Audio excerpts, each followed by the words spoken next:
Blog Talk Radio. Hey, how y'all doing out there, good people? This your boy Clint from GFT Radio. This is our first show of March, and we're going to start with March being Women's History Month. We got a great show lined up for y'all. You can call in. Lines open at 10:15. Phone number is 657-383-1155. You can also log on to our website, which is gftradioshow.com. Hit us up on our Facebook page, GFT Radio. We got a great show lined up for y'all tonight. You know, I want to introduce my co-host, Sonny. Say what's up. Hey, guys. J. Rowe, say what's up, bro. What up? It's your boy J. Rowe. Yes, sir. Red, how you doing out there? Hi, guys. So, now, we're going to jump right into it. First up, we have the wonderful Sonny. She's going to talk to us about a woman that inspired her. And, Sonny, here you go. Oh, so you're going to do them like that, just that quick? Hey, yes, guys. Man. Hey, guys, the person I chose to highlight for Women's History Month was Misty Danielle Copeland. If you guys don't know her, she is a ballerina. She is actually the first African-American woman ballerina to be promoted as principal dancer at the American Ballet Theater, also known as ABT. But I'm going to just give you guys a brief synopsis of who she is and why I chose to highlight her. But as I said, her name is Misty Danielle Copeland, or Misty Copeland for those who not want to know the whole full name. On June 30th, 2015, which was last year, she became the first African-American to be promoted principal dancer in her ballet company. She was born on September 10th, 1982 in Kansas City, Missouri, and she is the youngest of four. Her family, basically, her mother had a lot of spouses, and Missy they bounced around for quite a while. But once Misty hit a certain age, she was introduced into ballet. And her family ended up moving to San Pedro, California, where she basically dove into the ballet scene and learned everything there was to learn about ballet. I'm sorry, guys, I got a whole bunch of papers here. But Misty at first was introduced to drill team. At first, she was on drill team with her older sister. She her drill coach was a choreographed dancer, and she learned a little bit of ballet. And she basically encouraged Misty because she saw a grace and a style and a technique in Misty that she didn't see in a lot of her students. And she kind of pushed her towards ballet. And even though Misty didn't really want to do ballet, she ended up going attending this free ballet class at the Boys and Girls Club in her local community, and pretty much it was like history after that. She after doing the ballet thing at the local Boys and Girls Club, her ballet teacher by the name of Elizabeth decided to ask her to attend her other ballet classes at a different school. And Misty was kind of up in arms about it because she knew her mom didn't have the means or the way to get her to and from the ballet classes. But after Elizabeth Bradley and her mother had a conversation, they decided to let Mrs. Bradley and her family host Misty, so therefore she could attend this ballet school and learn more and perfect her technique. She was there for quite a while. She learned everything there was to learn about ballet. And in between staying with the Bradleys, she went back and forth between her seeing her mother on the weekends and going to school and attending ballet classes. During that time, it caused a kind of rift between her and her mother because her mother felt like the Bradleys were basically influencing Misty and causing a issue between those two, which caused a little bit of a problem and ended up causing a brief custody battle, which ended with Misty Copeland basically dropping the suit and continuing on balancing out living with her mother and still having the Bradleys be an active person in her life to help her perfect her craft and do more and get more into the ballet scene. She basically drew media attention in her performance at her high school. She drew in about 2,000 people as she performed the Nutcracker and she was the head person in Clara, and that pretty much got her into the media because she did such a beautiful performance, and it drew in a big crowd, and brought in a lot of money for the school. And then she went on to different community ballet performances and got more and more into her craft. I'm sorry, guys. I'm like all over the place with this one because it's such a good story with her. But she basically, after high school, she got offered to go to be a part of the ABT National Theater, and there she pretty much was a part of various different ballet things, and she got,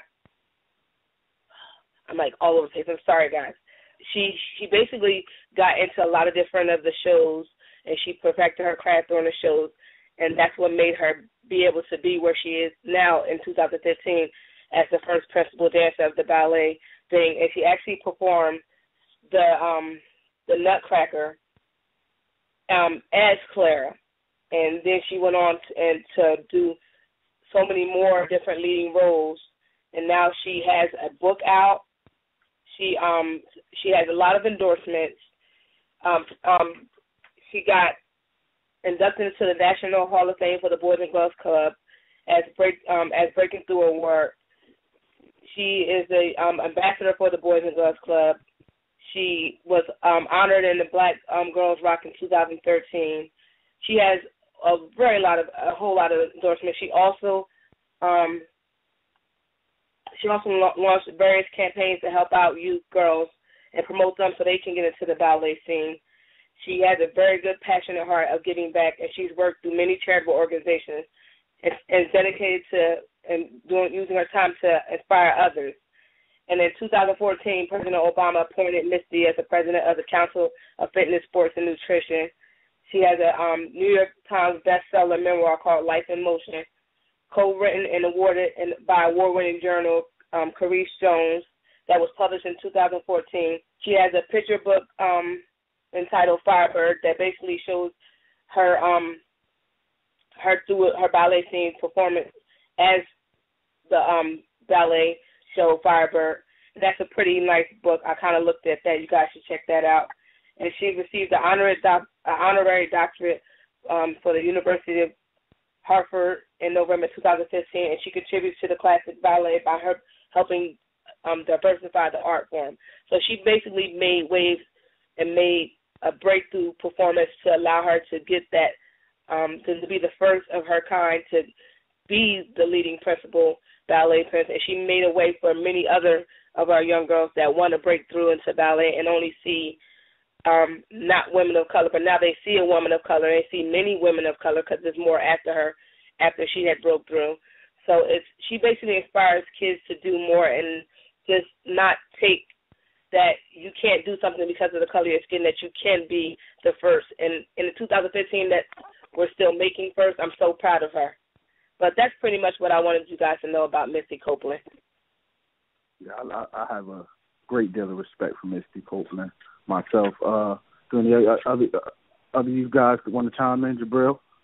I know we talked about it earlier in the week as far as who we were going to talk about, and I kind of did some research on each person individually, and I definitely want to get to know more about her. I heard you speaking about her book, Firebird. Was that, you said, a children's illustration book? Yeah, Okay. Yeah. It's a picture book. Yeah. That's something I can get for my daughter. You feel me? Kenya, do you have anything to add?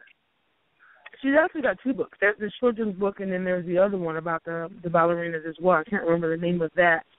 I don't think I've heard you mention. I thought the other thing that was pretty inspiring about her was that she also has an honorary doctorate from the University of Hartford because of her contributions to the ballet industry. So, yeah, definitely a woman to celebrate today. Sure. Yeah, I had actually on my blog posted something about her a couple weeks ago. You know, and she also, it was a special on ESPN called Rise Up that she was on. Yeah. And it didn't just promote her, you know, her impact goes further than race, because she's the first, you know, nobody's seeing anybody like her physically. Yeah. Either. Oh, yeah. Definitely. You know, I mean, she's like, she is fit. She's like an athlete. And, you know, nobody ever thought of a ballerina being an athlete. And she is amazing. You know what I mean? So, Misty Copeland is great. I like that. Yeah, and I watched a lot of the like I like a little like the Nutcracker. I watched that. I watched a lot of the shows that she did. I watched like the Disney cartoons, and then or you could see them like on TV sometimes, and you don't really see like I hate to keep going back to color, but you don't really see that many people like of our skin tone in the ballet scene, let alone in the lead positions. So I think that basically broke the barrier to say that you don't have to be a certain color. You could be any color, whether it's Asian, whether it's Hispanic, whatever. You can be a ballerina if that's what you choose to do. Exactly. Angela Davis, I'm talking about Angela Davis. But Misty Copeland is definitely a woman of history. She's, like you said, she's breaking barriers and setting new trends. So I think we can move along now to my good brother Jay Rowe. And, yes, definitely. Moving on to my person, we got this assignment last week after the show. You know what we were going to talk about for Women's History. This one woman stood out particularly. Very important to me. It should be somebody important to all of us at this situation in our lives, in this path that we're going. I chose to speak about Cathy Hughes. Catherine L. Hughes is actually her full name, but if you're not familiar with her, she's an African-American entrepreneur, radio and television personality, and a business executive. I had the opportunity to work for her, not directly, kind of indirectly. When I first started out in radio back in 2001, I worked for Cathy Hughes. I was getting in a radio station, and they asked me if I knew who Cathy Hughes was. Unfortunately, at that time, back in 2001, I did not know who Cathy Hughes was. So I wound up having to write a one-page essay about her in order to get this job that I was working at. I was working for The Beat. Back in the day, it was 103.9 The Beat. Yeah, 103.9 was a Radio 1 radio station. That was the parent company, and Cathy Hughes is the owner and founder of Radio 1. Just a little background about Cathy Hughes. She was born back in 1947, April 22nd, 1947. Excuse me, I'm battling this cold right now, so work with me. Like I said, she was born in 1947 to a father who was the first African American to earn an accounting degree at Creighton University, and her mother was a trombonist with a band. Cathy Hughes, many people don't know, but I find this lady very, very interesting. Like I say, I mean, when it comes to radio and television and things like that, she was one of the key figures when it comes to radio and television. Not only was she the founder of Radio 1, but she later of Radio 1, but she also expanded into television. She is the founder of the TV One also.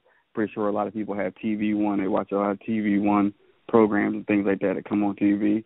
But Cathy Hughes, she was very, very, very instrumental in the radio game. She founded the Quiet Storm. You know, a lot of radio stations have the Quiet Storm hour. She was very instrumental in bringing that part of the radio into the or bringing that part of genre into the radio. Let's see, what else do I want to talk about? Cathy Hughes. She started out back in 1969 in Omaha, but she wound up leaving to work for a radio station in Washington, D.C., where she was then offered a job at the Howard University School of Communication. Shout out to HU, one of my schools I wanted to go to. Didn't get a chance to go to, though, but she was a lecturer at Howard University.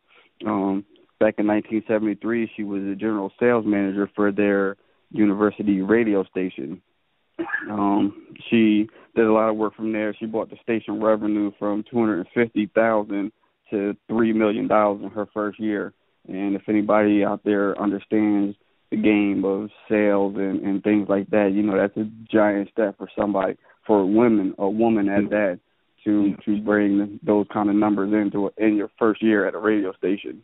1975, she became the first woman vice president and general manager of the station in the nation's capital. And she also created a format known as a Quiet Storm, which is still recognized now at over 400, close to 500 radio stations out there now. So, again, that's another giant step of something that is still positive and still being used in the radio community now. 1980, she founded Radio One. Like I say, Radio One is in a very big radio station parent company that's out there now. You have a couple of different companies, Radio One, you have the BZ Group, you have iHeartMedia now, just a whole bunch of radio parent companies out there. She founded one of them, which was Radio One. Her and her then husband bought a radio station in Washington, D.C., and that was one of their first stations that they wound up having out there was WOL 1450 out in Washington, D.C. Let's see, what else did she do? Radio One was owner of 70 radio stations in 9 major markets by 1999, and that's another huge step. She was able to get her radio station to be publicly traded, or not her radio station, but her company to be publicly traded on NASDAQ. That's another major step. For her to do all these things and for her to be an African-American woman and for her to do all these things are definitely major steps. Everything I'm saying, pointing out, are definitely great accomplishments for an African-American woman. So let's jump forward to, 2004. Radio One launched TV One. Like I say, a lot of these urban TV shows that come on TV One that everybody watches now, that's Cathy Hughes' work right there. That's a huge step for her to being a entrepreneur in the radio and then being an entrepreneur and having a TV station. That's definitely something major that she does. She was named Entrepreneur of the Year, her and her son, and what year was that? I don't know exactly what year that was, but that definitely was a major important part. Back in 2015, she has a street named after her. You know, most famous people, unless you die or something like that, you really don't get these streets named after you. But for her to be an African-American woman to have a street named after her, I mean, it's not official. It's just something small, something simple, but she definitely has a lot of good things going forward.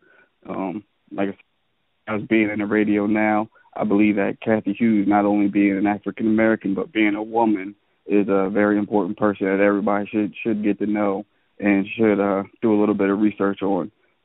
She's very important to me. Like I said, I worked for her. It wasn't directly for her, but in a way, I worked for her, and very proud to say that I was able to be a part of her company and actually do some work with her. Wonderful.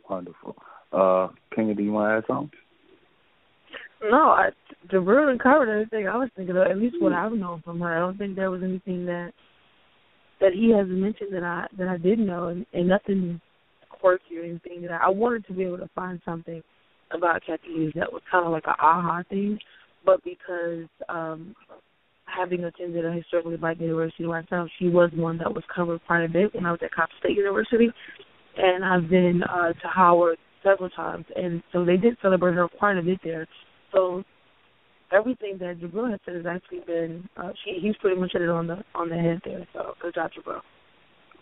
Thank you. Yeah, that was. I actually do have an aha moment about Cathy Hughes.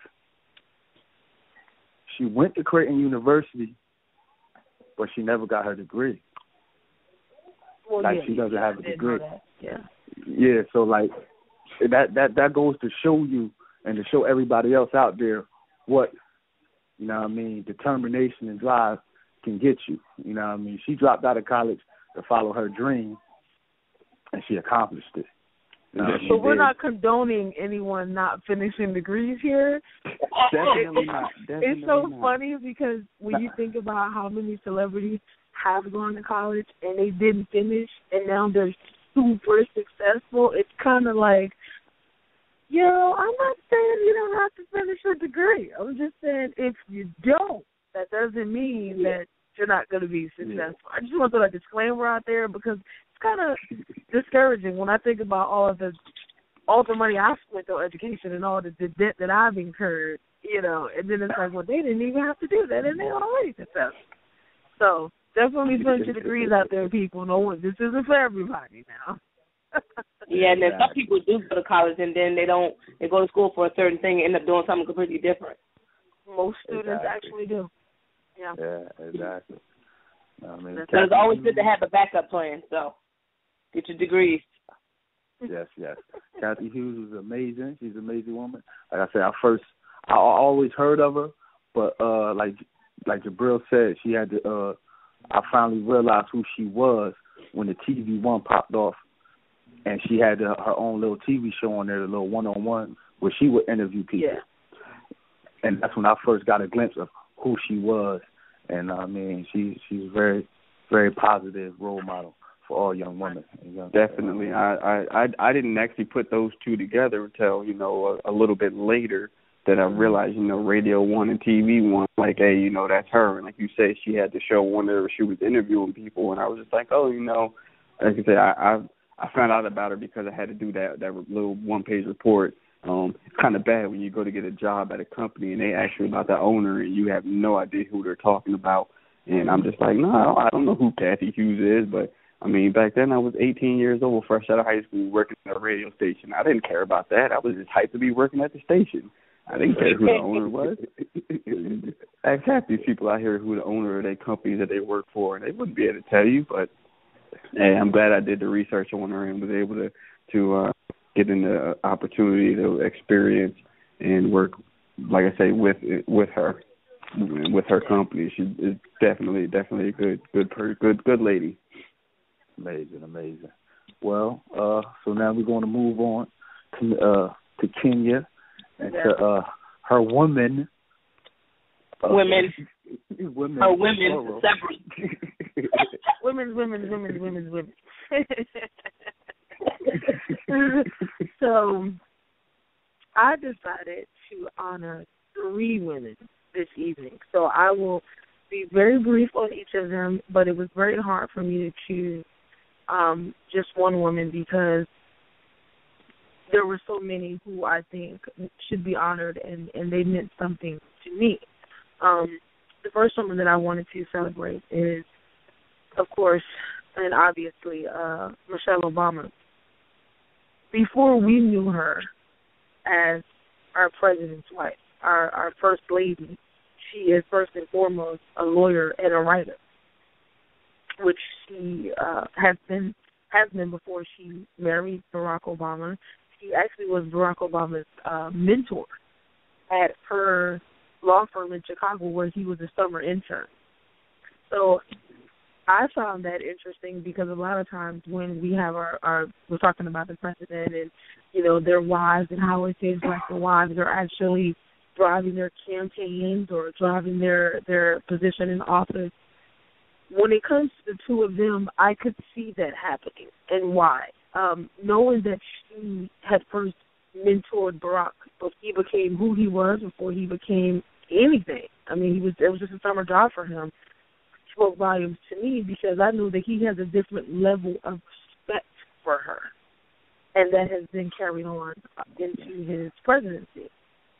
Not only that, she launched 4 national campaigns, and before I get into that, there are some first ladies who launch campaigns and things of that nature, and they have, social issues that they go after, and I'm definitely not trying to take away from that.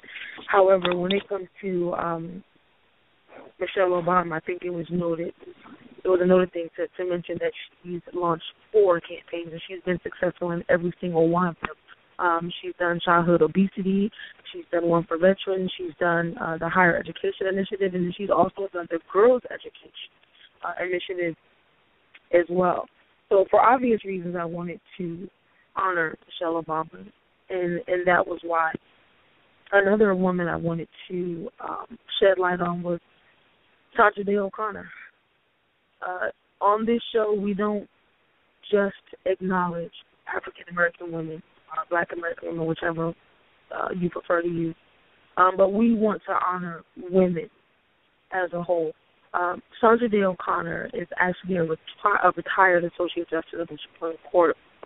And she broke ground when she became, for the women in the legal field, when she became the first female justice to be sworn in. Sandra Day O'Connor means a great deal to me because I work in the legal field. And although it is still very much a struggle for women in this field, as it is in a lot of other industries, knowing that there was a woman who has made it to that level, even though I'm not desiring to go that far in my career, it kind of gives me hope and gives me more of confidence when I'm going in to deal with a lot of men in my career, and we're going up against each other for the same position. And I have proudly been chosen for several of the positions in my career. I'm sure not because I'm a woman, but because, but not necessarily because I was not a man either, if that makes sense. I've also been on the opposite side where I knew clearly I wouldn't have gotten a position because I was a woman and because I was a woman of color. So I wanted to celebrate Sandra Day O'Connor and just allowing me to have that kind of extra confidence in my career by having reached the level that she did. The last woman that I wanted to celebrate is Miss Oprah Winfrey, of course. I mean, who doesn't want to celebrate Oprah? Even though we didn't all get cards, I like Oprah, you know, because she is a philanthropist, she's a media proprietor, she's a talk show host, she's an actress, a producer. She's a woman who loves women, and she's a woman who likes to celebrate women. I just had to say that right quick because I remember the rumors about her and Gail. So let me just clear that up. That's not what I meant. But I love that even in her success in being the only Black billionaire in North America and the most influential woman in the world, she loves to celebrate other women. And I think that it was extremely vital for me to mention her because of that, especially during Women's National History Month, because there are plenty of women who aren't doing that. There are different industries where we are constantly competing with each other instead of being able to reach back and grab somebody else, because it is kind of a dog-eat-dog world out here. I mean, in industries across the board, Oprah enjoys what she does, and I think that's important as well, where we're trying to reach other people and we want to make a difference and we want to even better ourselves, where if you don't even enjoy what you're doing, you're not going to be great at it. Knowing that she has been able to open so many doors of not only just being Black, but being a woman. I mean, now she has white men who want to listen to her, white women who are just praising the ground that she walks on. That's huge, coming from, you know, where we were as Blacks throughout history, and knowing that Oprah also grew up in that era where there was a bunch of segregation. Excuse me. So I did want to just mention really quickly those three ladies and why I chose them. These women are constant reminders that barriers can be broken, and you can encompass anything you want as long as you're willing to work for it. I know it sounds cliche, but it is absolutely true, and I think these two women have actually proved that, and that is why I chose them. Wonderful. I want to touch on all three personally. Mm-hmm. First, I want to touch on Michelle Obama. I think how she has carried herself throughout President Obama's 2 terms, how gracefully she has carried herself, is something to marvel at. You know, because I'm pretty sure, you know, he caught a lot, he catch a lot of flack. You know what I mean? He get beaten up in the media a lot, and I know she would like to. Sometimes she would want to speak out. Pop off. Say she want to pop off. She's from Chicago. Yeah. She really protect her baby. But you know, she ain't go to Jada route. You know what I mean? She stay composed. Right. You know what I mean? And let her man handle his business. You feel me? But at the same time, she like you pointed out. You know what I mean? She could stand on her own. You know what I mean? She's more than just President Obama's wife. You feel me? She Michelle Obama. You know what I mean? Like you said, she's a lawyer. She's well accomplished. Now, also I want to talk about Sandra Day O'Connor real quick, because I remember when we first talked about it, I'm like, man, I remember that name, but I don't remember who she is. And you told her, you better read up and check on her. You know what I mean? And like you said, she was the first woman ever appointed to that position, which is crucial because with a country and we that's so diverse, and at a time where that diversity really wasn't represented as far as people of color, minorities, and women. You feel me? So her being the first woman to do that, she gave women, a voice in an important position. You know what I mean? Now, Oprah, I love Oprah. You feel me? Like, I always joke with people, if I ever get married, there's only 2 women on earth that could take me away from my wife, whoever she will be. You know what I mean? That's Halle Berry and Oprah Winfrey. You know what I mean? I love me some Oprah. You feel me? She's smart and talented. You feel me? Like, she's a media mogul. You feel me? Great actress. If people don't respect her, I really need to look at her work. Oprah is official. Oprah is official. I love me some Oprah. I'm telling you, for Oprah, you'll get that Harlem Night phone call. Babe, I ain't coming home no more. Bang. You feel me? But see, Oprah is probably the only woman that any woman would be okay with you leaving. Otherwise, they'd be like, you about to leave me for who? Oh, okay. Well, Exactly. Go ahead. I might leave. As long as I from that. I might leave my house to go be with Oprah. I'm like, I heard you might be up for question. I might be up for question too. So let's get a question together. I'll take a card and you can pay for me, you can pay for me, do whatever you want. I love you, Oprah. Anybody else got anything they want to say about those 3 women? Well, I do. Go ahead. You go first. No, you go first. Oh, you sure? Yeah, go ahead. Okay. I didn't know who Sandra Day O'Connor was, and I'm glad that you guys brought her up, and I'm glad I got to look her up and everything.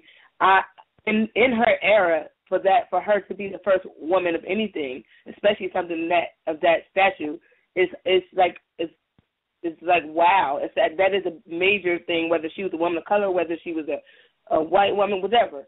For her to make that step in that time period in which she did, that's wow. Because back then it was, normal women were housewives. Not to say far back in that, because she wasn't that. Didn't happen way back when women couldn't really do anything. But for her to be a woman in that time and to make that big step and to accomplish such a goal as that, I'm in awe of her. That's something that's a major deal. And she just retired not too long ago, right? In 2006 she retired. Yep. And that's wow. Yeah. Yeah. Jabril? Yeah, I'm glad that I'm not the only one who had to read up on Sandra Day O'Connor. I'm going to be totally honest. Every time when her name came up, I'm going to be completely honest. The first person I thought about was Sinead O'Connor. I was just like, yo, why is she talking about, like, not that I was, like, trying to play her. I was just like, yo, why is she talking about her? Like, that's honestly who came to my mind every time she said that. And I had to go back and actually read up. And y'all can laugh if y'all want to, but I'm being honest right now. I was like, yo, Sinead O'Connor, I remember her. Like, who doesn't remember her? But yeah, definitely. Big up to her for bringing that one out. Like, that's definitely something that everybody out there should research and know a little bit about. To be out there and read up about Sandra Day O'Connor. She's definitely a very important woman, and very good. All 3 of them were very good women. Always gonna have a special spot for Oprah. I love me some Oprah too. I'm with Clint on that one. I'm definitely with Clint on that one. So close? She said if you should ever get married, you're already married. You might want to slow down. But yeah, definitely good. Definitely 3 good choices right there. I definitely appreciate that little history lesson and good information. Yes. Okay, well, I guess it's my turn. Huh? I said Obama. I was saying Michelle. That's my girl. Oh yeah, Michelle. Yeah. No, she be dancing. I had to give her. Yeah. No problem. Michelle also brought style. She also brought style to the White House. Yes. You feel me? That's. You know what I mean? Okay. Well, I guess it's my turn now. Person I'll pick is Miss Angela Yvonne Davis. My reason for picking her is, you know, like I love intelligence. You feel me now? First time I ever seen like a video of her speak or a lecture that she gave, I was in total awe. You know what I mean? Like her intelligence, the way she articulates herself was amazing to me. Now, if people don't know who she is a political activist, an academic scholar, and an author. She also was labeled an activist and a radical in the 1960s as a leader of the Communist Party. So she went through a lot of stuff. You know what I mean? She her interests include prisoners' rights. You know what I mean? She founded Critical Resistance, an organization working to abolish the prison industrial complex. Because you know, she was locked up back in the 70s, back in like 1972. It was a situation where these gentlemen, they took over a courthouse and they tried to escape. It was a big shootout. The judge died. A couple other people died and were shot and injured. And the guns that they had were registered to her. And she was locked up for about 18 months. She was eventually acquitted by an all-white jury at that. Now, I mean, it was a high-profile trial. And being locked up, she knew then, you know what I mean, like the prison system was flawed and it was horrible, and it's something needed to be done. So she made that a part of her life work to fix the prison system, you know. And when she was locked up, you know, they did an interview. They couldn't really interview her about the trial at the time because, you know, it was ongoing. But, you know, they was interviewing about her, about every other thing. And, you know, the guy that was interviewing, a white reporter, he was a little, you know, he brought up her affiliation with the Black Panthers, you know, and he was like, he was trying to get her to admit that the Black Panthers were like, their revolution was a violent revolution. Like, it's basically phrased this question, why do your revolution has to be, you know what I mean, confrontational and violent? You know, and she said a quote that I wrote down that struck me. She said, when you talk about a revolution, most people think about violence without realizing that the real content of any kind of revolutionary thrust lies in the principles and the goals you're striving for and in the way you reach them. You know, so and she went on to say to him, like, for you to ask me that question, I already understand you. I already know that you don't understand the plight of a black man and a black woman in America. Because if you did, you wouldn't ask that question. Because what would you do if you were harassed and beat by the police all the time? You know what I mean? What if you were discriminated against? And you have to face that every day. You know, she brought up, you know, she was friends. She knew the 4 girls that died. She's from Birmingham, Alabama. Angela Davis is from Birmingham, Alabama. So when the 4 girls died in the bombing, like, she knew them. Actually, like, one of the girls' mother actually called her mom and be like, we got to go to the church to pick up her daughter, not knowing that one of her daughters was the victim. So that's how close she was to that situation as well. So basically her point is, like, if you see all this stuff that we have to go through, you know what I mean, why would you even ask me that question, or why would we defend ourselves? Why would we stand up? You know, she was very defiant. You know, she also was a diehard feminist. She believed that she really believed in women's rights and equality. You know, she fought for that. She fights for that to the day. She actually wrote a book. She's well known for a book called Woman, Culture, and Politics. It's a bestseller. You know, she to this day she's still active. She's not teaching anymore. She was just teach at the University of California, and she used to teach like feminist classes and stuff like that. So I just love her intelligence. I love that the way that she stood up for herself, and like through all the adversity, like she had to go in hiding at one point because she was getting so much heat was on her, and for her to still go through, and then from that to being in prison for 18 months, like you got to respect that. She could have came out bitter and angry and mad at the world, but no, she came out more intelligent, more vigilant. And, she had a teaching style. They talk about her teaching style. Her teaching style wasn't more so of just feeding you information. Her style was critical thinking. She wanted you to think.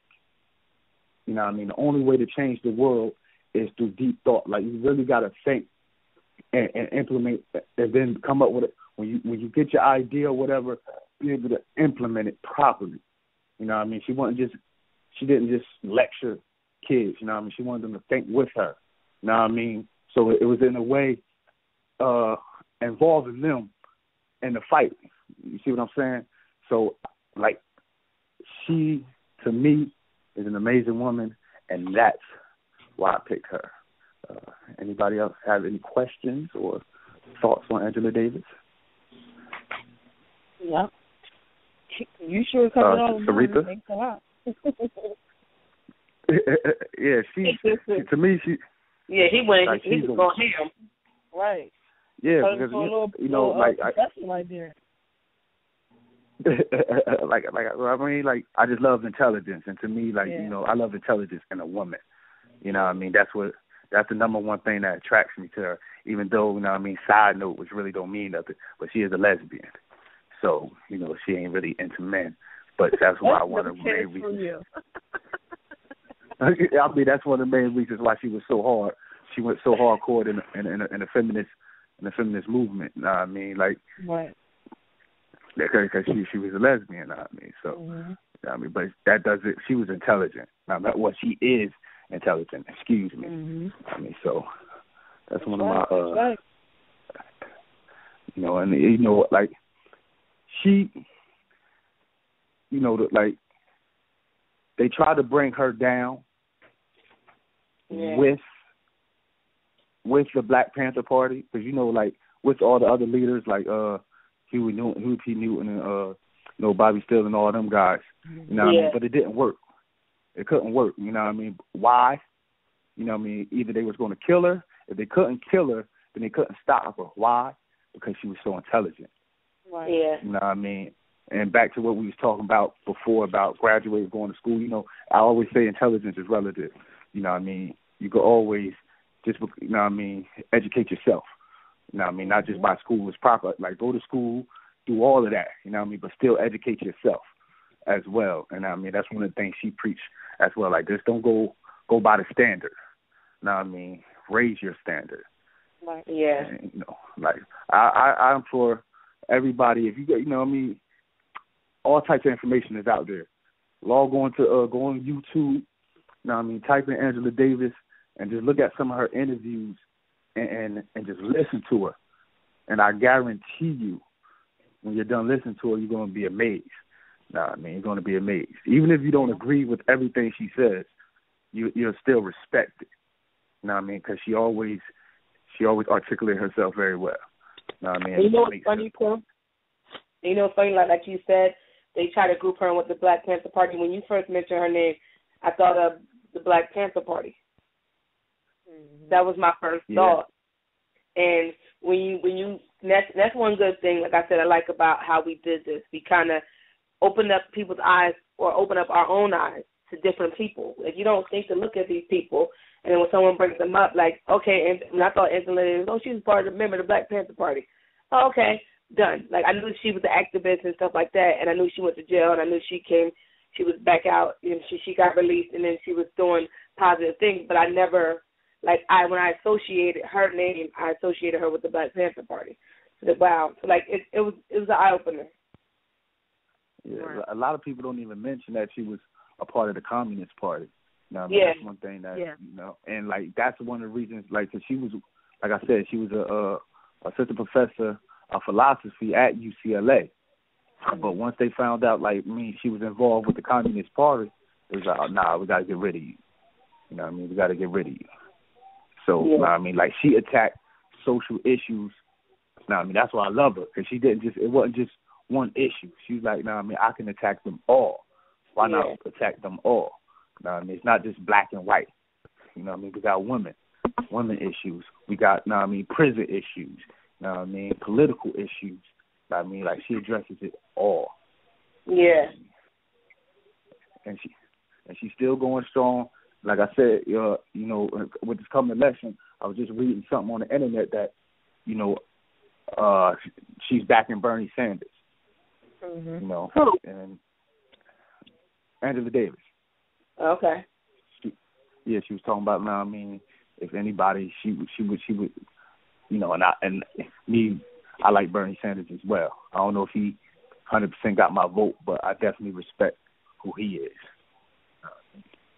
So, I mean, anybody else want to chime in on Angela? That's another good pick from everybody. Yeah. Or not from everybody, from you, Clint. Definitely another good pick.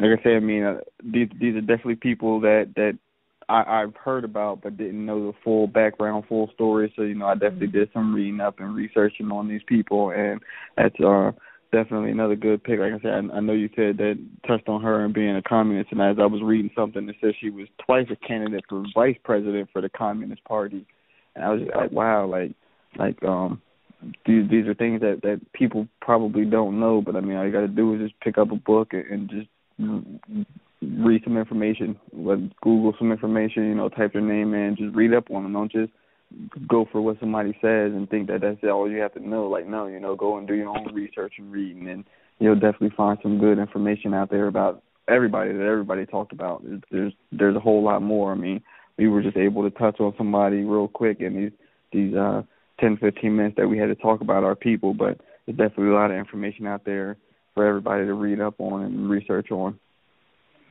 Yes. People out there, we still have some time left, you know what I mean, in the show. If you want to call in and you got any woman out there that inspired you and that you want to mention, give us a call at 657-383-1155. Is there anybody else that y'all want to talk about, Kenya? Absolutely. See, There's one more woman that I have to bring homage to. For those people who know me most, probably expecting me to bring her up. But, you know, the thing is, you know, this woman means a great deal to me. And even though I can laugh about it now, the woman I'm speaking of is none other than Miss Betty White. I'm a huge,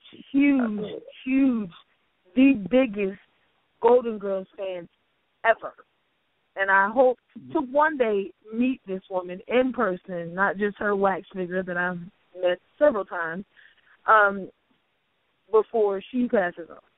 And I began watching Golden Girls when I was going through a very dark time in my life. And that show meant so much to me because I honestly believe that had I not been able to get into that show and be able to laugh and, you know, think about other things going on except for what I was thinking about, I wouldn't have been able to come out of that depression. So for me, even though I joke around about it a lot, that is why I go so hard for this woman. Betty White, okay. Betty White is 94 years old. Betty White still works today. She at work right now. I just talked to her. Betty White is 94 years old, and she still works. Understand that. She's still active. Okay, she's been acting since the 1940s, and she has been in more than like 100 movies, TV shows, and she's also actually been both in and behind the camera. So she's been able to do both of them. She's been married a few times. She doesn't have any kids. She loves Grey Goose. That's her favorite vodka. You know, we hang out. We do a couple things here and there. And she's actually one of the first women producers in Hollywood. She was on the show Golden Girls that I mentioned earlier, and that show ran from about 85 to 92.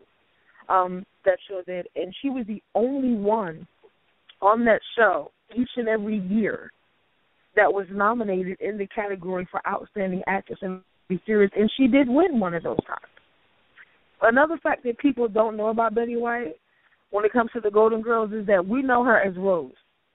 And then you have Blanche, who was the sex vixen, and Dorothy was the smart teacher, and then the mom was, you know, the sarcastic, ugly woman who lived with them as well. Well, Rose, who's like the dumb blonde on the show, was actually supposed to play Blanche's part. And Blanche was supposed to play the dumb blonde. Oh, and wow. when I think about it, yeah, it's crazy. Watching that show, it would have been so much different. It would have been very different. But, you know, when we all sat down and had a conversation about which one Rose should play, you know, she was more comfortable with that role. But Rose is really a sex vixen. I mean, she is. That's all she talks about is sex. It's ridiculous. It makes me uncomfortable. But Betty White is definitely someone that I had to mention because I don't know how much more inspired you can be other than knowing that there is a woman who is 94 years of age and she still works. Betty still got jobs. She's not, I mean, of course she's 94, so no, her health isn't at 100%. However, she doesn't complain. She does everything with grace. She is still a huge animal rights activist. Everybody wants to be around her. She's insanely funny. I'm still in shock. I mean, each year that we celebrate Betty White for her birthday, there's always something big and something better than the year before. But I don't know. I mean, I don't know. There's only two of us left, so I don't know. You know, if something happens to Betty, I might just care for me, and I ain't gonna be able to handle that. But I definitely wanted to give a shout out to Betty White. I mean, of course I had to acknowledge her. Yay, Betty White. Give her a hand. Give her a hand. Thank you. Thanks. Okay, Betty White. She's listening. She's listening to the show. Girls. She's been talking about Golden Girls Absolutely. for so damn long, people. Yeah. She's in love with this woman. You know what I mean? She's in love with this woman. If anybody else don't got nothing to add, can I add one more? Yeah. Can I add one more real quick? All right. This is Woman History Month. I mean, I want to talk about my mom. Okay. Personally. Oh, yeah. You feel me? My mom inspired me. You feel me? She was Shelly Hall out there. I hope she's listening. You feel me? She had me as a teenager. You feel me? So when I was about 2 or 3, my grandfather, her father, was murdered. You know what I mean? So in the bar, you know, he was a cop. You know, he got murdered. So, like I said, her having me as a teenager, I watched her grow as I was growing as well. You know what I mean? I seen her struggles and her pain. You know what I mean? The depression she had to fight, everything. I seen it firsthand. But she kept going. You know what I mean? That inspires me. You know, she has 5 kids, 5 of us. You feel me? I'm the oldest. She held it down on her own. Never asked for a handout. You know what I mean? Never begged nobody for nothing. She held it down on her own. I'm 32, I'll be 33 this year, so she did it for 32 plus years. And to this day, she's still going strong and she's still improving. She's about to get her college degree. She went back to school to get a college degree. She's about to get a college degree in computer programming. You know, she want to open up a center for kids, you know, I mean, at-risk youth. I mean, that was one of her brothers, my Uncle Dream, who passed. So I know she still want to do that for him. So I just wanted to give her a shout-out because she directly impacts me, a woman, a powerful woman impacts me every day. You know what I mean? When I was at my worst, You know what I mean? When nobody wanted to be around me, when I didn't want to be around myself, she was there. You feel me? Suck it up. It'll be all right. You know what I mean? She always was there for me. So, you know what I mean? I just want to give. I can't let this show go on out without giving proper respect to my mother when we talking about all these other women. Hey, Miss Hall. You know what I mean? So is she listening? You know what I mean? Love you, Mom. Aww. So, we got 5 minutes. We got 5 minutes left in the show before, you know what I mean, the after party. After the show, after party. You know what I mean? So, you still call in on the after party, I believe, or not? Maybe I'm wrong. Yeah. I'm sorry. Yeah. We'll still have the lines open. So the phone number is 657-383-1155. And, you know, to all y'all out there listening, and y'all love the show, y'all want to hear us talk about different things, you know what I mean? You can reach us at gftradioshow.com. You can reach us on our Facebook page. It's called GFT Radio. You know, we all of us have Twitter accounts. My Twitter account is Trenton Grooming. You can reach me at my blog at kingstruth.com. And J-Ro, you want to tell them how they can hit you up, get in contact with you? Pretty much all simple. Anywhere you want to go, look me up, JRO609, JRO609. I'm social, Facebook, Instagram, Twitter, anything, Snapchat, all of that. I'm there, JRO609. Snapchat? You too old for that, Jabril. I was on Snapchat for all of 5 minutes and then broke up with it immediately. I gotta stay social with all of my followers. It's all about the social game right now. I can't. Get your followers. You say you can because you just got a Twitter. I can't. You know what? No, we're not gonna wait. First of all, we're not gonna do this triple. We're not gonna do that. We're not gonna do that. This is Women's History Month. Okay, I've already broke ground. Okay, let's stop living in the past, people. Jeez, you can reach me on Twitter now at Redd Raven 609 or on Facebook at Kenya Punches. Thank you. And of course, sorry. And I was sorry. Yeah. Oh, and as I was saying, I was on Snapchat for all of 5 minutes and I broke up with it. I can't do it. That's childish. I couldn't do it. I was like, gee, I got talked into doing it and I shut it down expeditiously. But anyway, I think. Yeah. But this is Sunny. Thank you. You can reach me on Twitter at IamSunny_Dave. You can hit me up on IG under that same name. Also, you can check out my blog, unreservedlyme.wordpress.com. I'm about to upgrade that though.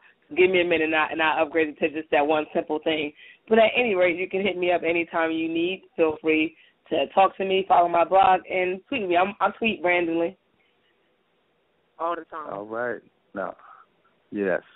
I mean, we appreciate y'all. We definitely appreciate y'all for listening out here. I mean, Women's History Month. You feel me?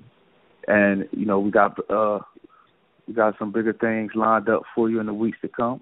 You know, you can catch us here next week, same place, same time, 10 p.m. Yes. www.blogtalkradio.com/GFTradioshow.com. If you miss a show, you can also go to our YouTube channel, GFT Radio. You know, everything is archived there. I mean, Sunny set that up on a YouTube channel to where you can listen to the show, and it has random information popping up during the video. And, you know, like we really appreciate y'all for listening. I mean, anybody else want to add anything before we shut it down? Well, I'm gonna piggyback off of you just a little bit. I'm not really gonna get deep with it, but my mom passed end of last year, and like I want to just say that like no matter what, like my mom was a troubled person, but she raised her kids and she raised us right. She raised all of us to be strong and to be. My mom wasn't really an independent person. Like she had a spouse through our whole childhood and as we got older, but for her to raise us girls without our biological father being around, she did an excellent job, and we never wanted for anything, and she taught us how to be mothers. Like, she was flawed, but at one thing she wasn't flawed at was raising her kids and making sure they had everything they needed. Like, we might not have what we wanted, we might not got everything that we wanted for Christmas or had birthday parties and stuff like that, but we always were clothed, never went without lights, and all the meanings that we supposed to have, we always had it. And I just want to thank her for being my mom, even though she drove me crazy, and I loved her at the same time, for her making me the person I am today. Because even though we had our rifts, she made me who I am. She made me the strong person to deal with a lot of stuff that I'm dealing with currently. But when I think about all I'm going through, I think about what my mom went through in her life and how she still made sure that we were good regardless of what was going on in her personal life. So I just want to thank her for that. And I miss you every day, Mom, and I love you. Wonderful. Absolutely. We miss you too. We miss you too for her. Yes. I mean, that's so. It's after 11 people, so we are in the after party. Absolutely. Right now. Get live. So we about to switch it up. We about to freestyle it, y'all. Know what I mean? So, have y'all been paying attention? Like, what I'm about to say is about to offend somebody. You feel me? Somebody. Oh Lord, Shade is coming. But have y'all been paying attention to this nigger, Donald Trump? Yes. Thank you. See, and I was about to say, I wasn't going to say that, but I'm going to bring up the same exact thing because it's extremely important. I'm so sorry to cut you off, Quinn. I had to get this out real quick. As soon as you said that, I don't think people are really paying attention to what is going on. And although we continue to stress, and we've even done shows on this, the importance of voting, do you see how far Trump is in the polls right now? That is scary. Are you kidding me? And you know, and the crazy part about it, you know what's scary? If his own party is like, get this man out of here. Let's get him out. Like, they don't even want Cruz and them to suspend their campaign. They want to override him. They want to get whatever supporters that the rest of them left behind to just get some, like, it's basically get him out of, get him, like, what is it? Operation Telling Donald Trump out? That's how they come, and that's his own party. What are they going to do in diplomatic situations when this man got to sit across from some prime minister or, ambassador or another president from another country, and he just loses his damn mind because he has no control or North over Korea. what comes out his mouth. Right. Listen, can you imagine them two sitting in a room? No, can sure. you imagine? Listen, right. Done. Listen, it's over. It's over, baby. It's over. You know what I mean? Them missiles going to be launched before that before that little powwow is over with. You know what I mean? He's going to call it goons up, and that's going to be it. He's going to call the nuclear war, and we all going to see it because of him. Yep. I mean, I can see him in there now, like, you're fired, and then listen, it's on. Oh, my God, it's on. It's on. No, but the craziest part about it is I was at work, we were talking about this, people was like, oh, I'll vote for him. I'm like, what? So you must be a racist and a bigot, too. Like, I know you're not supposed to have those conversations at work. I know you're not supposed to have that. One conversation, religion and politics should never be in the workplace. But to hear that people that I see every day for 8 hours say that they will vote for him makes you want to jump over a cubicle and choke their ass. Because, like, I'm sorry. But it's just frustrating because, like, what are you not seeing? Why? Like I was talking on Facebook yesterday. He is speaking for the masses that, don't want to speak out because they feel like, they don't want to. They're not able to call a spade, and their words.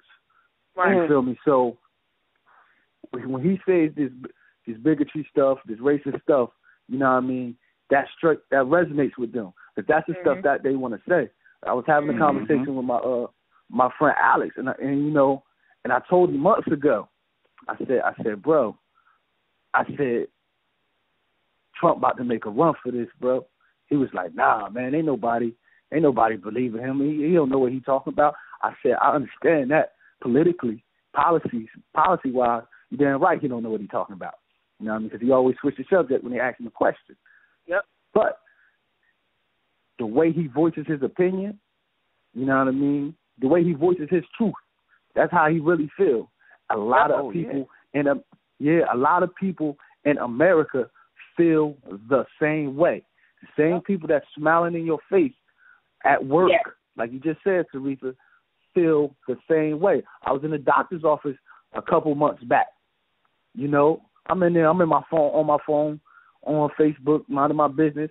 Two older white ladies, they in there, you feel me, they had something on there. This one, little boy got killed in Chicago because of his father. You know what I mean? And then his father wouldn't cooperate with the police. That was all over the CNN. And the boy in the car? You know, I don't know exactly where it happened, but you know, somehow that led into them talking about Obama. You know, that's where Obama's from. He, you know what I mean? This is why he shouldn't be elected. You know what I mean? And then they start talking about Trump. You know, and when they start talking about Trump, for some reason I glanced up, and they looked at me, and they got real quiet and whispery. And I'm like, why? It's a reason, because you know how you really feel, and you don't want me to see it. You know what I mean? Yeah, my question is, why are black people at his rallies? You got some black people out there that are actually supporting this guy, and then you have but that's what I'm saying. Wait a minute, I'm confused because this man done said the most racist shit he could ever say, and y'all up there just high-fiving, I want to see him. Like, remember the video, y'all see the clip with the guy trying to get him to sign his thing? I want to respect that guy, because that guy looked really sad that Donald Trump didn't sign his thing. He don't care about you. You see, he didn't even like you. They just kicked the black lady out of one of his rallies. Yeah, that was. You know what I mean? Yeah, they kicked the black lady. But then you had them other two black ladies on stage. You know what I mean? Cooning for him, like they was like acting real ratchet. Two older black women up there. Yeah, Donald Trump. It's a new America. I'm like, are y'all serious? But this always now that's another subject to me. When you talk, you know what I mean? I always tell people, like, just because we got the same skin color don't mean we're on the same side. So just because you see black, you know what I mean, black, don't think that's a friend. You feel me? That's because, you know what I mean? So when you ask why is black people up there supporting him, you know what I mean? Like, you know, that's like the Me Too, see a Mexican up there or a Mexican person supporting him. He trying to build a wall so y'all can't come in. You gonna be up here hanging out with him? No. Yeah, well, you know what I mean. I guess for me though, the reason why. Go ahead. No, go ahead. You got it. No, I mean, I guess, you know, I of course don't care for Donald Trump because of the things that comes out of his mouth. However, Donald Trump has always been a man that it didn't matter if you liked him, you had to respect him. Even when he went from bankruptcy to coming back multiple times, I mean, he's always been the kind of person where he won't stop. I can respect somebody who can tell me to my face that they do not like me, as opposed to someone else who pretends to like me. I don't like what he's saying, but I can appreciate the fact that he's at least honest about it, so I know how to handle him. You know what I mean? Exactly. What's interesting is that there are so many celebrities that have backed him, and they've said, you know, oh yeah, that's my friend, this, and that, and I'm going, but did you actually miss the last 50 comments he had about blacks? I mean, for you don't talk about your friends that way. I mean, it's as if some of these people are so stuck on his celebrity that they're not listening to him. You know, how can you say that Donald Trump is a friend of yours when he's blatantly saying that he don't like black people? But then he'll have these two women, I think they were pastors or something like that, at his rally, and I love Roland Martin because he brought them on the show and just I love him. If you guys don't know who that is, Google him, check him out, listen to this man as well because he is very open, he's very honest, he's fair, but he too says exactly what's on his mind. And when you have people like these two women who are behind him, you look foolish while he stands up there on that stage and continues to smile while you in back of you. And it is just to make a fool of you, just to say, look at how I got them. And I said what I said openly. Millions of people heard me, and I still got them up here singing like this. That's crazy. Yeah, just like Christy. You know how much crap he said about Christy, and Christy up there just right next to him. I'm supporting him. I'm backing him now. You look stupid. He told you to go on about your business on stage. Like he basically told you, move along, and you just sit there looking lost. I'm watching CBS News, and they just had him up there after Mitt Romney said what he said his ones and twos, and they had his response, and Christy sitting there looking simple, looking like he don't know why he's up there. He just standing looking stupid. First of all, I don't even like Christie as our governor. I didn't even vote for this man, and I don't like. But it is beside the point. Like, I just think that what's going to end up happening is, in worst case scenario, which I'm pretty sure will probably happen because at the rate it's going, he's going to be the Republican nominee, whether they want him to be or not. It's going to be either him against Clinton. Yeah, it's going to be either him against Clinton, the way it's going right now. He told them in the beginning, he said, you know what I mean, I really don't need y'all. I can run independently.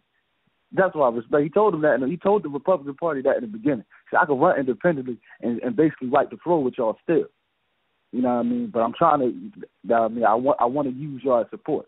Here's another issue I want to touch on about him, and it relates to Barack too. Excuse me, President Obama. Right, you don't know him like that. Remember when he was running? Yeah, you ain't home. Remember when he was running for president? I forget where I heard this point at, but it was a good point. And what was the preacher name? Was it Jeremiah? Was it Jeremiah Wright? Which one? That was saying all these racist things. The preacher, and he was supporting Barack. He was a friend of Barack. Barack went to his church and everything. Oh yeah. Yeah, and they made a big deal about that. You know what I mean? They tried to force. At the time, Senator Obama, they tried to force him to distance himself from him, from the pastor. Meanwhile, now, you got David Duke, you know what I mean, leader of the KKK, supporting Donald Trump. And Donald Trump has yet to denounce him. At least I haven't heard it. Right. No, he had. Keep asking him. He had because they asked him on the news this morning, and he was like, he basically kind of like danced around the question and went to something else. You know how he do. He like different moves. Like, I'm not gonna ask. I'm gonna go somewhere else with it. So that should tell you, like, right there, what type of business he in, or his mindset at. You know what I mean? He like, you feel me? He don't care if they don't like black people, Jews. Well, KKK don't like nobody that ain't white. So he doesn't know that they ain't blonde hair, blue eyes. Exactly. So, you know what I mean? Like, this letting you know really what this is showing you, the sad state of our country. Yep. As far as race relations and politics. Like, politics became like it's like the WWF. This ain't even real. Like these are candidates. Like, are you serious? I'm still mad at that last Republican debate I was watching. Yeah. You feel me? They look like a bunch of schools. It's nice. You're not watching the Republican debate. You watching a freaking Love and Hip Hop episode, but just with people with different colors. That's all that. I kid you not. Like, being that I don't have traditional cable, I have no choice but to watch a lot of these debates. And like, I'm so over watching the Republican debate. It's like I said, it's like watching Love and Hip Hop. I don't care to watch that, but I feel like I'm watching it when I watch the debate. Like, we're not talking about anything. Anytime somebody has something important to say, it gets hushed over because you got Donald Trump making it big to do. Mm-hmm. Yeah, it's shameful. It's shameful the state that we're in right now. Like, I'm like, oh my goodness, these the people we gotta vote for. You know what I mean? Like, they ain't talking about nothing. It's like you got to vote for the lesser of two evils. Yeah, but the problem with that is, as you know, everything trickles down from up top. So when you got the president, the presidency is up for grabs right now, and the way we're acting, like, that trickles down to local governments. You know what I mean? To be in disarray, to be disorganized. You know, here in Trenton, not too long ago, our mayor, Tony Mack, had just got locked up. Yeah. You know what I mean? Indicted. Mayor Hamilton, same thing. He got locked up. Huh? How long you got for? What you say? Like 8 years or something? How long you got? He got about 7, 8. He got some time, I think. Maybe, I'm not quite sure. But I know he got some years. I know his brother about to come home. Him and his brother got locked up. Yeah, and that's my point. He got in trouble too. Yeah, I mean, so like the politics, the government on all levels right now is in shambles. You feel me? From city councils all the way up top. You know what I mean? Like it really is. I don't know. Like I can't sit and say I have all the answers or any answers, but I know it needs to change. Yeah. I know it needs to change. Jabril, I got a question for you, bro. Deep question. What's up? The Constitution. You know how long ago that was written? Yes. Do you believe that it should still apply today, or should it be rewritten? I would say it should be rewritten. I mean, it was written. We're talking way back when, like hundreds of years ago, and it was written in that era. And now things have changed. There are definitely different ways and different rules of doing things. And I definitely think that, yes, you have to look at how times have changed and how things need to be changed. I mean, it happens all the time. You get these laws, you get these bills, you get these rights, and they're going back all the time, and they're constantly changing and rewriting and what's the word I'm looking for? Amending different things, and definitely. You have to change with the times. I mean, you should definitely go back and look at how what was written then and how things have changed and how it needs to be rewritten again now. So yeah, it definitely should be rewritten. Yeah, I agree with you. My mindset, my take on it is they wrote that with the concept of them being in control. I don't think they had the forethought that, first of all, the population explosion, and then the diversity that America is. Like, America is diverse. It's not just, you know what I mean? It really is a melting pot. And I think when they wrote, in my belief, this is me, when they wrote the Constitution, it wasn't to include everybody.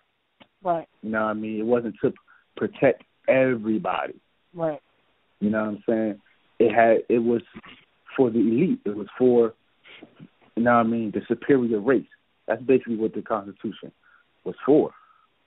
You know what I mean? Now, if they went back into the Constitution and, you know, corrected it for women and for blacks one time, you feel me? I feel as though now I think it should be a real sit down, and each constitutional right need to be looked at. Mm-hmm. Each constitution is it? Let me ask you. I'm pro gun. I'm pro gun. I got my gun permit. You know what I mean? I just got my purchaser's handgun permit renewed. So I'm pro gun. You feel me? NRA all day. But do I believe it is a natural right to bear arms? I don't know. I don't know about that. You know what I mean? Like I don't know, because that's a constitutional right. But I don't know if it's, you know what I mean, necessary that we all bear arms, or it should be a constitutional right that we bear arms. What do y'all think about that? Honestly, I feel like, you know, when they went kind of soft with, you know, the what I like to call 7:30 checkup to make sure folks wasn't crazy. Yeah. You know, that was just the worst thing that they can do. And the fact that they then allowed them to be quicker. You know, before you had to wait 3 days. Not saying that you can't just get somebody else to get a gun for you. You know, there are some things where you just can't, there's just no way around keeping everyone from getting from getting a gun. But do I think that everybody should have that right? No. But I also don't think there's any way to control that, to be quite honest. I don't if I can't have it, I can just go ask somebody. Yeah. Right, I ask somebody else to go get one. Yeah.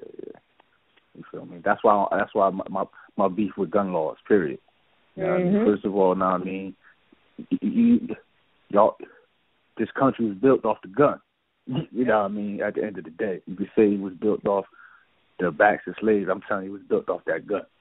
You know what I mean? They came over here and they started letting loose. You feel me? Bloodshed. You feel me? So the gun is so embedded in this culture that I don't think you can ever change the law like you said, or control it like you said. I don't think you will ever control it because it's become so important in our culture. But I really don't believe it should be like a constitutional right. I do believe you should. If I got to take a piss test to get a job, right? Why you ain't piss testing me when I come for the get my gun permit? Think about it. You feel me? If I worked on a loading dock. If I can't operate a forklift under the influence, random drug test, right? How can I operate this deadly weapon? But all I got to really do is just load it up and just go outside and start letting off at anybody at the whim. There's nothing nobody can do. I don't think people realize how fragile that concept is. You know what I mean? At any given moment, somebody who could be sitting in their house right now, you know what? I'm done. It's over. Load this clip up. Going outside, everybody I see, they out. I'm shooting them, then I'm gonna kill myself. That's how it happens all the time. You feel me? So I believe that's one of the laws one of the constitutional rights that should be changed. And this is coming from somebody who's pro-gun. You know what I mean? Who's pro-gun. You feel me? Absolutely. Well, people, we got 10 minutes, 9 minutes left in the show. You know what I mean? You can still call in 657-383-1155. I think we had a hell of a show tonight. I like that. Yeah, I loved how we talked about, you know what I mean, everybody, these powerful women. And I mean, you know, the after show, I love the after show, this random discussions, talking freestyle it. It's the best. Yeah. You know? I'm inspired by Kenya and her outstanding way of putting our agendas together and finally getting a Twitter account. I'm proud of you.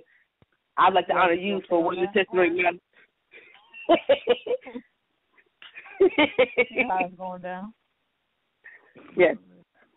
And I know you see, here these people, this is how they celebrate women. You know what I mean? They're going to celebrate this woman right here by keep bringing up the past. You know what I mean? This today is about celebrating women. You know what I mean? Just be happy for me and let's keep it moving. You know, shade always got to be thrown at some point. All the time. It can't be sunny all day. Yeah. You know what I mean? It can't be sunny all day. You know what I mean? The cloud got to come out at some point. You need to go under that tree to get some shade. You know what I mean? See? Disrespect. What I'm talking about. And it's snowing, guys. It's snowing. Oh, that's your business. They said it was supposed to snow. It is snowing currently. Keep that up there. But guys, we had a good show tonight. Yeah. We had a good show. I'm excited. 2 weeks in a row. So I would agree, and I think it's super important. Like, yeah, we're definitely going to be beating this thing you guys to say. You're going to hear this on this show each and every week. To vote, get out there and vote. If you're not registered to vote, register to vote. I don't know what it's going to take for people to wake up. I mean, I would hate for people to just not get it until Donald Trump got voted in as president, and people keep saying, oh, it'll never happen, and then boom, it happens, and then now we all want all these votes out of here. I don't know if that's what y'all waiting on, but seriously. I know what's going to happen. You're going to have all those people like, oh, I'm going to go out and vote for Donald Trump because I think it's a joke, and I just want to see what happens when he gets in there. Yep. You're going to have enough people do that, and you're going to have enough people to get him in there, and then you're going to be like, my God, he's in there. Like, what am I going to do? But you think, I asked you guys a question before the show ends. Do you think if he actually becomes president, do you think he's going to survive 2 terms, or are they going to be kicking him out by the first term? Never think, know. you know what? Who knows? Never Who know. knows? I mean, it could be. George Bush got I'm 2 gonna tell you terms. something. When we talked on the last show, and Anthony Anderson mentioned on Blackish, that one part of the show that has always stood out to me, even before I ever even saw that show, when Barack Obama got out of that limousine and walked around, I kid you not, I was waiting for the shots to ring out. Every time he comes out somewhere and he is out in the public, I envision like, oh my gosh, am I going to witness my president being killed on national TV? And I'm not saying that to bring any negative light over that, but that literally is the world that we live in. I am so shocked, honored. I'm grateful that he has made it this far, but I'm shocked that nobody even did that. Because look how many times people actually made it across, over the gates. The one guy that made it into the White House with a gun. People didn't do that when there was a white president. That didn't happen. Meanwhile, the black lady got shot. That was in the car. Mhm. When she tried to get close to the White House, everybody else was able to get over that gate. They shot that black woman there. Mm-hmm. I think something was wrong with her though. Something was wrong with her. Yeah. Was she the one that had her head in the back? Yeah, something was really going on with her. Because you can't even walk. Even having, living in this area, I know. But I live in this area, so I know. But when people are touring, I don't think that a lot of times they don't give consideration to the fact that this is a tourist area. They don't have a lot of signs up. They have some signs up, but there are some areas that you're not allowed to walk. People might not know, or you're not allowed to drive that people might not know, because there are some signs. But if I'm a tourist, I ain't thinking about that. I'm just trying to get close to the White House. Maybe I want to take a picture, whatever the case may be. Next thing you know, until there's a gun pointing at you, and you're like, well, wait a minute, hold on, I'm just trying to get a picture. And I've never been that close to have somebody point a gun at me, but I've seen it done. And I was with my kids. You know what I mean? So, the thing is, I know that living here, but there are plenty of areas surrounding the White House. Whenever I hear about someone getting shot or someone making it over the gate or whatever the case may be, there are plenty of areas surrounding the White House where it's not clearly noted. It's just not. Just because you got a vehicle, that may have a vehicle sitting there, and then that would be like the obvious thing.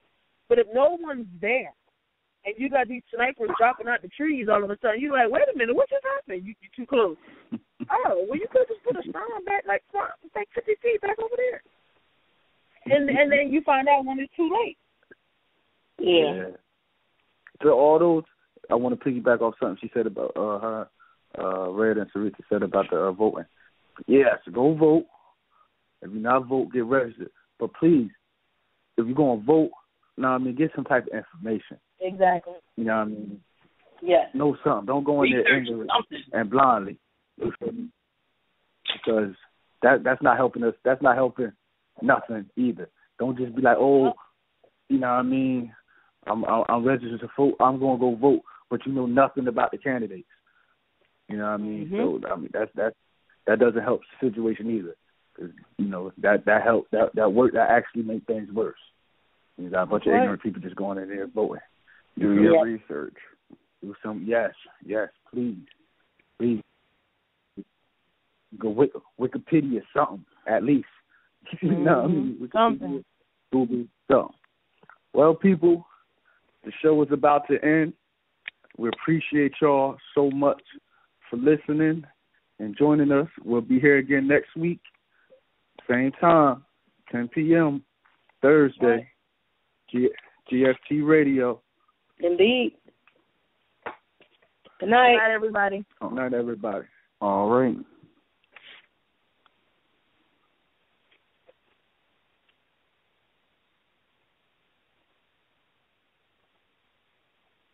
We off here?